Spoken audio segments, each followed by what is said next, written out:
जब आर्य लोग थे तब से चला आ रहा है ये जातिवाद। मोदी सरकार को हम सनातन की रीढ़ समझ के देश को इकट्ठा करने के लिए लाए थे। आज वो सरकार हमें तोड़ने का, बांटने का, लड़ाने का काम कर रही है। अगर अंगुलियां सब बराबर हो गए तो किस काम की कोई काम करेगा।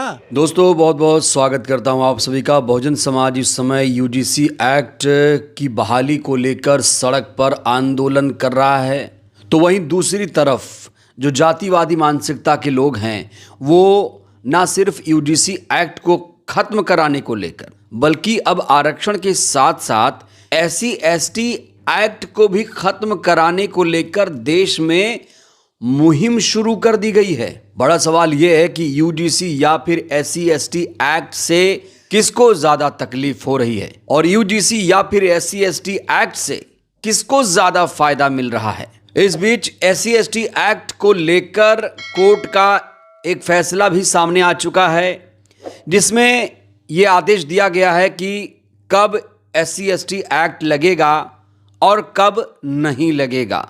उस फैसले पर भी बहस छिड़ गई है। उस फैसले पर भी लोग अपने अपनी तरीके से प्रतिक्रियाएं दे रहे हैं। कोर्ट के फैसले पर चर्चा इसलिए हो रही है क्योंकि कोर्ट ने अपने फैसले में नीच शब्द का प्रयोग किया है। नीच शब्द का प्रयोग किया है, इसलिए बहुजन समाज के लोग उस फैसले से सहमत नहीं हैं। जब बात नीच शब्द की हो रही है तो आज मैं आपको एक जातिवादी नीच टीचर से भी मिलवाऊंगा। उसे नीच क्यों कहा जा रहा है, जब उसके विचार आप सुनेंगे, जब उसकी मानसिकता आप देखेंगे तो आप खुद ही कहेंगे कि इससे बड़ा जातिवादी और नीच कोई नहीं हो सकता। लेकिन सबसे पहले दोस्तों मैं आपको वो तस्वीरें दिखाने जा रहा हूं जिसने यूजीसी एक्ट के साथ साथ SC/ST एक्ट पर चोट पहुंचाने की कोशिश की है। सबसे पहले आप ये तस्वीर देखिए। यहां आप तस्वीर देखिए, सनातन स्वाभिमान पद यात्रा निकाली जा रही है। इस यात्रा का उद्देश्य है यूजीसी एक्ट को खत्म करना, SC/ST एक्ट को भी खत्म कर देना। तो दोनों कानूनों को खत्म करने के लिए इस समय मुहिम शुरू हो गई है। जो लोग सनातन स्वाभिमान पद यात्रा में शामिल हो रहे हैं वो लोग इस एक्ट को लेकर क्या राय रखते हैं, क्या विचार रखते हैं, आखिर इनकी मानसिकता कैसी है। दोस्तों ये वीडियो आपको देखना चाहिए। मैंने सवाल पूछा था और सवाल अब भी वही बरकरार है कि आखिर SC/ST एक्ट या फिर यूजीसी एक्ट से किसको ज्यादा तकलीफ है, क्या तकलीफ होनी चाहिए। बिना देर के आप ये वीडियो देखिए। स्वाभिमान पदयात्रा का बैनर भी है, लेकिन प्रशासन ने मेरे 200 से 250 कार्यकर्ताओं को बंधक बना रखा है, सिविल लाइन में बंद कर रखा है एवं पूरे प्रदेश के कार्यकर्ताओं को बंद कर रखा है। निकालने का मुख्य उद्देश्य क्या था, क्या मांग किया थी? हमारी मांग थी SC/ST एक्ट खत्म करो, यूजीसी कानून समाप्त करो, जिससे द्वेष भावना फैल रही है। जिस भाजपा को, जिस मोदी सरकार को हम सनातन की रीढ़ समझ के देश को इकट्ठा करने के लिए लाए थे, आज वो सरकार हमें तोड़ने का, बांटने का, लड़ाने का काम कर रही है। और ये यात्रा रुकने वाली नहीं है। इसके लिए हमें चाहे कहीं से भी निकालनी पड़े, केवल पंकज धवरिया को रोकने से काम नहीं चलेगा। देश में आंदोलन खड़ा हो चुका है, हर जगह से पद यात्रा निकलेगी। कहां मोदी जी रुकवाएंगे, रुकवाइए। ऐसा क्या कारण रहा कि आपको सनातन स्वाभिमान पदयात्रा निकालने की आवश्यकता पड़ी? ये आवश्यकता इसलिए पड़ी क्योंकि हमने मोदी जी को अपना धर्म का गुरु मानकर उनको वोट दिया था। उन्होंने हमसे वादा किया था कि हम यूसीसी बिल लाएंगे, इस देश को एकत्रित करेंगे, अखंड भारत बनाएंगे, गौ माता को राष्ट्रमाता बनाएंगे, यहाँ पर कैटेगरी सिस्टम खत्म करेंगे, जो जनरल OBC BC SC/ST है उसको खत्म करेंगे, SC/ST एक्ट के नाम पे जो लोग बट रहे हैं उसको खत्म करेंगे। लेकिन मोदी जी ने हम भाइयों को, हम सनातनियों को आपस में लड़ाने का काम किया गया और इसी के विरोध में ये सनातन स्वाभिमान पद यात्रा का आह्वान किया गया। अब प्रशासन द्वारा आपकी इस यात्रा पर रोक लगा दी गई है, तो अगला कदम क्या होगा आपका? देखिए, प्रशासन पर अधिकार है। प्रशासन एक तरीके से जंजीरों में बंधा हुआ है। मोदी जो कहेंगे, क्योंकि वो यहाँ के देश के प्रधानमंत्री हैं, सरकार उनकी है, वो जैसा चाहेंगे ऐसे ही प्रशासन काम करेगा। ये सब लोग बंधे हुए हैं, इनकी कोई गलती नहीं है, ये तो अपना दायित्व निभा रहे हैं। अब आगे का क्या कदम है? अपना आगे का मेरा ये कदम है, या तो मुझे प्रेम पूर्वक जाने दिया जाए या फिर मंत्रिमंडल से मेरी या प्रधानमंत्री से मेरी मुलाकात कराई जाए, जिससे मैं अपनी पीड़ा बता सकूं। नहीं तो मैं इस झंडे को लेके, ध्वज को लेके यहां से सनातन पदयात्रा अकेले ही मैंने घोषणा की थी और अकेला ही निकल रहा हूं। इन्होंने मेरे हालांकि पूरे प्रदेश के कार्यकर्ताओं को बंधक बनाया है। अगर ये मुझे नहीं जाने देते तो मैं यहीं धरना दूंगा, घर के सामने बैठ के धरना दूंगा। और फिर भी अगर मुझे रोका जाता है तो मुझे गिरफ्तार कर दें, मुझमें गोली मार दें, मैं अपने समाज को बंटने नहीं दूंगा, टूटने नहीं दूंगा। ठीक है।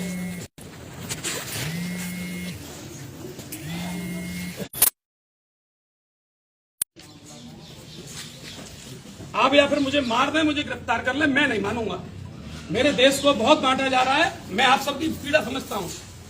अब नहीं बटने देंगे। हमारी 10 सालों की तपस्या खत्म हो गई। हम जिस मोदी को भीख मांग मांग कर वोट लेके आए थे, उसने हमारे देश को बांट दिया। अब बर्दाश्त नहीं होता, अब बर्दाश्त नहीं होता बिल्कुल भी। न हमारी गौ माता राष्ट्रमाता बनी, न हमारा देश अखंड भारत बना, न हमारे यूसीसी बिल आया, और आज हमारे ब्राह्मणों की, हमारे बटकों की। और आप लोग ये मत सोचिएगा कि ये सिर्फ आम लोग हैं, इनके पीछे बहुत लोग काम कर रहे हैं। जैसे एमपी का वो वकील तो आपको याद ही होगा, नाम है अनिल मिश्रा।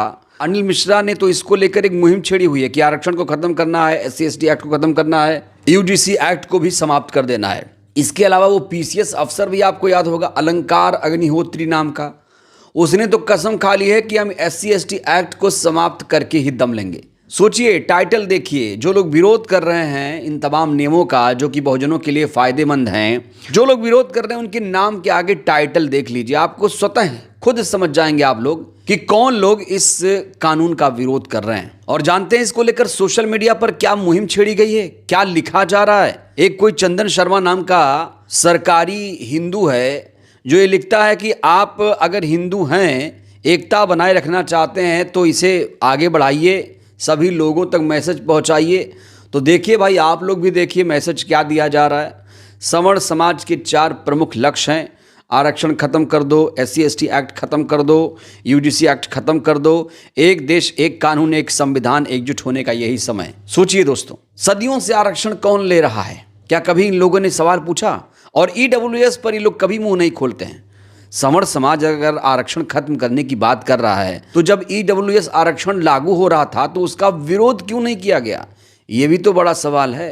तो ये लोग SC/ST UGC एक्ट को खत्म करने की मुहिम चला ही रहे थे कि इस बीच राजस्थान हाई कोर्ट का इसी मुद्दे पर फैसला आ गया। राजस्थान हाई कोर्ट ने बड़ा फैसला देते हुए कहा है, केवल नीच जैसे शब्द कहने से SC/ST एक्ट स्वतः लागू नहीं होगा। SC/ST एक्ट तभी लगेगा जब जाति के आधार पर अपमान और जाति की जानकारी साबित हो।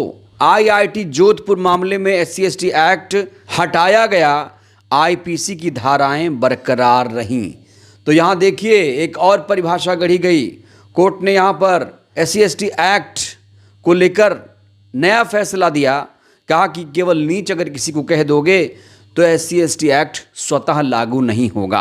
तो कल को अगर कथित सवर्ण लोग SC/ST समुदाय के लोगों को नीच कहना शुरू कर दें कि तुम तो नीच हो, दोस्तों याद रखिए, नीच सबसे बड़ी गाली होती है, सबसे बड़ी गाली होती है। लेकिन कोर्ट ने यहाँ पर जिस तरीके से फैसला दिया है उसको लेकर लोग हैरानी जता रहे हैं। बड़ा सवाल यह है, क्या हाई कोर्ट्स को, कोर्ट को इस तरह का फैसला देना चाहिए? राजस्थान हाई कोर्ट के इस फैसले को लेकर दोस्तों आप लोग भी अपनी राय दीजिएगा। अब मैं आपको एक नीच टीचर, लीचर टीचर से मिलवाने जा रहा हूं, जिसे कहा जा रहा है तो बड़ा ही फटीचर टीचर है। और जो लोग कह रहे हैं कि कैंपसेज में, कॉलेजेस में, यूनिवर्सिटीज़ में जातिवाद नहीं है, उन्हें इन जैसे जातिवादी टीचरों को ज़रूर सुनना चाहिए जो वर्ण व्यवस्था को बनाए रखना चाहते हैं, जाति व्यवस्था को बनाए रखना चाहते हैं, लेकिन आरक्षण से इन लोगों को दिक्कत है। इस टीचर के अंदर कितना जातिवाद का जहर भरा है। दोस्तों अगर आप ये वीडियो देखेंगे तो आप भी इसे कहेंगे ये टीचर नहीं फटीचर है, बहुत नीच है। ये तो आदिकाल से होता, जातिगत भेदभाव होता है। ये तो आदिकाल से होता चला है, नई बात थोड़ी है। जब आर्य लोग थे तब से चला आ रहा है ये जातिवाद। कर्म के आधार पर बांटा गया था, आज भी वही है। तो जैसा कर्म करता है उसको उसी जात में तब्दील किया गया है। तो क्या ये सही है? क्यों नहीं सही है? जो पुराने बुजुर्गों ने बनाया, जो विद्वानों ने एडजस्टमेंट किया, जो परंपरा बनाई है, गलत थोड़ी है। सबसे बढ़िया वही है। तो मतलब आप ये कह रहे हैं खत्म नहीं, ये कभी अगर है भी तो ये कभी खत्म नहीं होना चाहिए। नहीं होगा, ये बढ़ता ही जाए, कम नहीं होगा। ये तो ये खत्म होना नहीं चाहिए, लेकिन खत्म नहीं होना चाहिए। खत्म हो, देश बट नहीं रहा है। अगर अंगुलियां सब बराबर हो गई तो किस काम की? कोई काम करेगा? बोलो, कुछ काम होगा उसका? नहीं होगा ना। तो जिसका सबका अपना अलग अलग वर्ग है, सबका अपना अलग अलग वर्ग है। चलो वहाँ चलो, ठीक है। क्यों हटाया? समझे ना? अब सबका अलग अलग काम है, सबका अलग अलग जरूरत है, सबकी आवश्यकता अलग है। संविधान में क्या लिखा हुआ है? रहीमन देखे बड़ेन को लख न दीजिए डार, जहाँ काम आवे सुई नहीं करे तलवार।